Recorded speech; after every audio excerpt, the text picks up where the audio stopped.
आपने बड़ी प्लानिंग बनाई, मैं यहाँ जाऊंगा, मैं ये करूंगा, मैं ऐसा करूंगा, मैं इसको पाऊंगा, इसको छोड़ूंगा, और उसके बीच में सारा प्लानिंग सेट हो जाए और जो अपसेट कर दे उसका नाम ईश्वर। ईश्वर का काम है गड़बड़ करना। जहाँ गड़बड़ हो जाए वो समझो ईश्वर है। ऐसी व्याख्या आपने नहीं सुनी होगी, कभी सुनी है?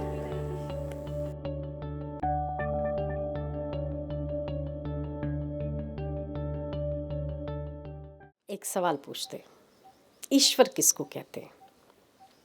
भगवान किसको कहते हैं? कोई बताओ। ईश को वर ले शुद्ध अंतःकरण से, ईश को वर ले उसको ईश्वर कहते हैं, वो ईश्वर हो जाता है। तो ये तो आपने जीव की व्याख्या की ना, कि जो ईश्वर को वर ले, पर ईश्वर कौन है? जिसको हम वरेंगे वो ईश्वर तो ईश्वर है ना, जो सब में व्यापरा चेतन। हाँ ठीक है, वो क्या करता है?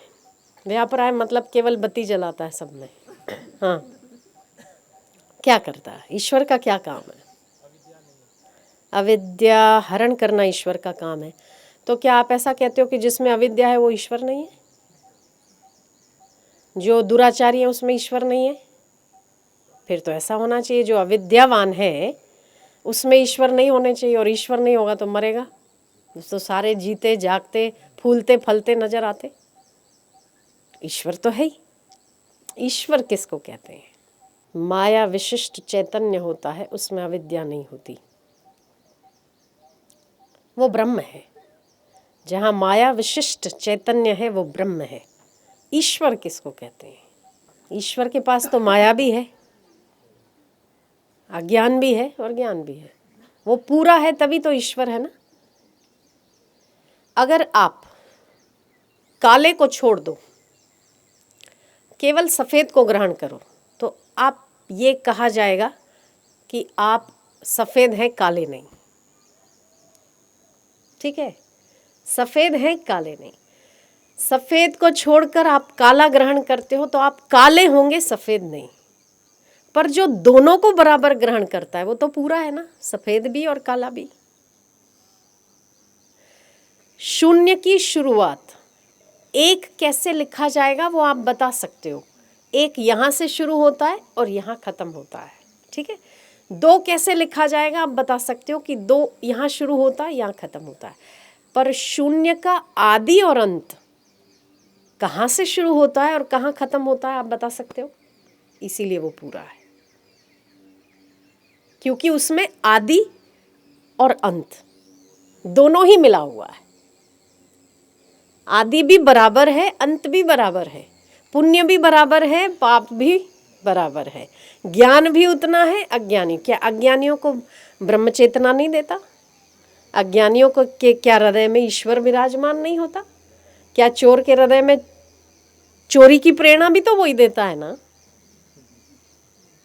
चोर के हृदय में चोरी की प्रेरणा कौन देता है? ईश्वर ही तो देता है। फिर पकड़वाता कौन है? वो भी वही करता है। डंडे कौन खिलवाता है? वो भी वही करता है। और समझ कौन देता है कि मुझे चोरी नहीं करनी चाहिए? वो भी ईश्वर देता है।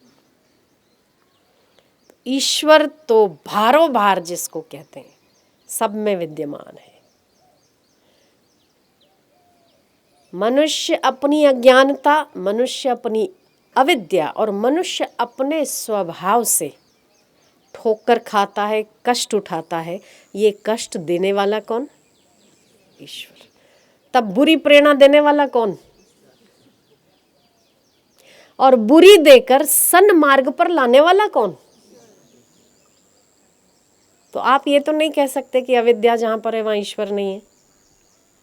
ओ कंस में तो अविद्या ढेरों थी, वो तो भगवान से दुश्मनी कर बैठा, फिर उसमें भगवान नहीं थे क्या? उसको वो वैसी प्रेरणा देते, और यहाँ पे वो सुदर्शन चलाने की भी प्रेरणा खुद ही तो करता है। ईश्वर किसको कहते हैं? फिर हम बहुत सीधे और सादे शब्दों में आपको पूछते हैं कि आपने चलते फिरते जिस ईश्वर का अनुभव किया, चलते फिरते आपको लगा कि ये ईश्वर हो सकते हैं जो ये कर सकते हैं, ऐसा कभी कोई अनुभव हुआ आपको? बहुत सादे और सीधे, भरण पोषण जाने दो, वो तो करता ही है, वो करेगा, अपन नहीं समझेंगे तो भी करना ही है। वाणी का विषय नहीं वो, जिसकी वाणी का विषय नहीं वो योगियों का विषय है, उसको भी छोड़ो। नेति नेति वेदों का काम है, वो भी छोड़ो। गमनागमन की शक्ति देने वाला ये सब तत्व चिंतकों की भाषा है, उसको भी छोड़ो। हम तो बहुत सादा सीधा एक इंसान। भगवान किसको कहता है?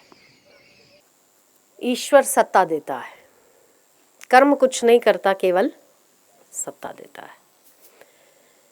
ईश्वर ज्योति स्वरूप है और सबसे बड़ा काम ईश्वर का काम है गड़बड़ करना।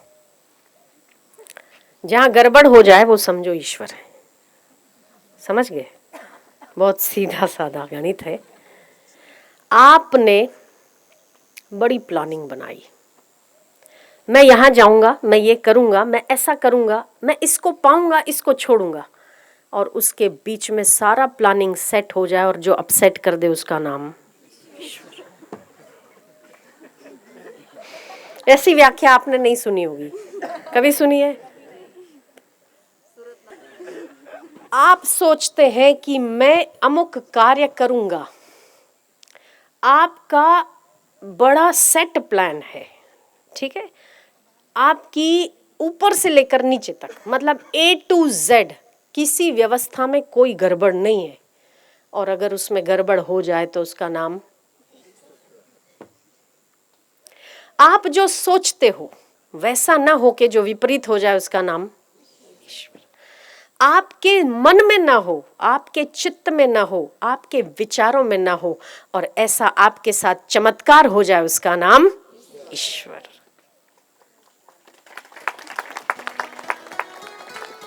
आपकी मति गति और वाणी के बाहर हो, उस एहसास का नाम ईश्वर है, जिसके लिए शब्द नहीं होते। कभी कभी आप कुछ ऐसे अनुभव करते हैं, बड़ा आनंद आया, पर अगर कोई आपको व्याख्या करने को कहे ना, तो आपके पास उसके लिए शब्द नहीं होते। उसका नाम ज्योति स्वरूप है। और व्यवहार में, ये हम आंतरिकता की बात में आए, व्यवहारिक बात अगर करें तो जो सारे प्लान को फेल कर देना उसका नाम, और बिना प्लान के सारा प्लान सक्सेस कर दे उसका नाम। क्या व्याख्या है। कभी गड़बड़ हो जाए ना, आप पूरा सेट करते हो, अरे मैं इस दिन यहाँ जाऊंगा, इस दिन वापस आऊंगा, इस दिन इसकी टिकट है, इसके दिन ऐसा वापस लाऊंगा, इस दिन इससे फोन पे बात करूंगा और फोन पे बात होगी, ऐसा होगा वैसा होगा, और आप कोशिश कर करके मर जाओ ना, तब भी आपका प्लान सफल नहीं होता, उसका नाम। जब ऐसा हो तो समझ जाना चाहिए कि ईश्वर आपसे कुछ और कराना चाहता है। ईश्वर की कुछ और नियति है, कुछ और मंजूर है। बंदे के मन में एक, खुदा के मन में दूसरी, दुख वही है। आप अगर अपनी मिटाकर उसमें हाँ की हाँ मिला दो तो आप और ईश्वर में दूरी नहीं है, थी भी नहीं और है भी नहीं। जीव तब तक जीव है जब तक वो मैं है, मैं अहंकार के साथ। जीव बूंद तब तक बूंद है जब तक वो परिच्छिन्न है, जब तक वो मैं और सागर भिन्न है। जब बूंद सागर में मिट जाए तो सागर से भिन्न तो नहीं है। जब तक आप ईश्वर को ये ईश्वर है और मैं जीव हूं करके व्याख्या करते हो, तब तक वो और आप दूर हो। जब आपके कर्म में, आपकी वाणी में, आपके विचार में, आपके प्लान में, गड़बड़ में या अच्छे में, जब वो घुल मिल जाता है तो आप और ईश्वर अलग कहाँ है, आप और वो एक ही तो है। जब तक उसकी व्याख्या करते हो तब तक वो दूर है, वो ऊंचा है, आप नीचे हो। जब तक आप ऐसे हो ना, तब तक वो श्रेष्ठ है और आप ऐसे हो। जब आप ऐसे हो जाते हो तो वो और आप दोनों भिन्न हो भी तो नहीं। और ये मित्रता कराने वाले कौन? हाँ, ये बात आपने अपने जीवन के कई प्रसंगों में देखा होगा कि आप जो सोचते ना उससे विपरीत होता है। कई बार आपने पूरा प्लान सेट कर दिया, उससे हमेशा विपरीत होता है। जिस टाइम पे जो करना चाहिए वो समय भी चला जाता है और आप वहीं के वहीं रह जाते हैं। और फिर आप गुस्सा निकालते दूसरे, तेरे कारण ऐसा, तेरे नहीं कारण उसके ऐसा हुआ। उसका नाम ईश्वर है। कभी कभी आप बड़े अच्छा काम करते हो, आपको लगता है हाँ मैंने बहुत अच्छा, पर उसमें विघ्न नहीं डालेगा तो उसका नाम भगवान कैसे? हाँ, जहां आप बने रहोगे। पर कभी आप नहीं चाहते हो, आपने सोचा नहीं है और वो आपको हासिल हो जाता है, उसका नाम ईश्वर है। ये आपके लिए वो बोनस देता है कि नहीं ऐसा किया कर, इसी कर्म में तुम्हारी भलाई है। तो परमात्मा अपने होने को, ईश्वर अपने होने को गड़बड़ करके भी एहसास दिलाता है और कुछ चमत्कार करके भी एहसास दिलाता है। आपकी नजर प्रतिपल ईश्वर के होने को मंजूर करे बस। ईश्वर का अस्तित्व आपके हर कर्म में है। तभी तो सब आपके भौतिक साधन सब सेट होते हैं ना, प्लानिंग सेट होते हैं, तो आपके लोग तो सब सेट होते हैं, फिर गड़बड़ कौन करता है? कौन करता है? आप भ्रांति में रह जाते हो, मैं ऐसा, मैं फलाना, मतलब करूंगा, वो सारी हवा ठुस हो जाती।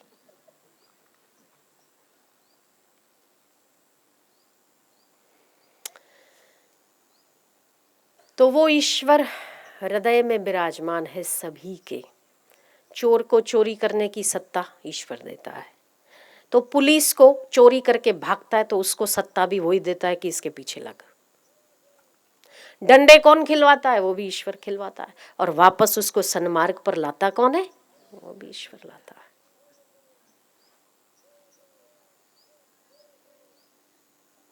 बड़े अच्छे अच्छे, बड़े सत्ताधीश लोग, बड़े ऊंचे आसन पर विराजमान लोग कभी कभी ऐसा कर्म कर डालते, कभी कभी ऐसा कुछ कह डालते, सारा खेल चौपट हो जाता है। और कभी कभी छोटा व्यक्ति इतनी अच्छी बात करता है कि सिंहासन पर बैठ जाता है। ये सब उथल पाथल करने वाला कौन? ना सोचा गया ना देखा गया, ऐसा आपके जीवन में घटित हो जाता है। ऐसा कौन? ईश्वर। कुछ ना करो फिर भी आनंद कम नहीं आता, उसका नाम ईश्वर। और सब कुछ करने के बाद भी शक्ल पर हंसी नहीं आती, उसका नाम आप प्रतिपल और प्रत्येक कर्म में ईश्वर की अनुभूति कर सकते हैं। और जब आप ये करेंगे ना, तब ईश्वर आपसे दूर नहीं रह सकता है, उसकी ताकत नहीं आपसे दूर रह। अनुभूति करो बस, गलत में सही में, अच्छे में बुरे में, जो करवाता है वो ईश्वर की सत्ता करवाती है। वो खुद कुछ नहीं करता। આપણે જેને કહીને હળિયો કરે એમ, હળિયો કરાવે એનું નામ ઈશ્વર। ઈદો ઈદો ન ચાલે, એનું નામ ईश्वर। सीधे को टेढ़ा कर दे, टेढ़े को सीधा कर दे, ऊंचे को नीचा कर दे, नीचे को सीधा कर दे, उसका नाम परमात्मा है। पर भक्ति के आगे, भाव के आगे वो ईश्वर बहुत बोना हो जाता है। ज्ञानियों के और योगियों के लिए वो बहुत दुर्लभ है, पर भक्ति के लिए वो अति सुलभ है। शायद योगियों की समझ में उसका विश्लेषण न आए, तपियों की तपस्या में वो विश्लेषण न आए, पर भक्ति की छोटी सी भाव में पूरे का पूरा भगवान समा जाता है। ये उसकी महानता है, ये उसकी व्यापकता है।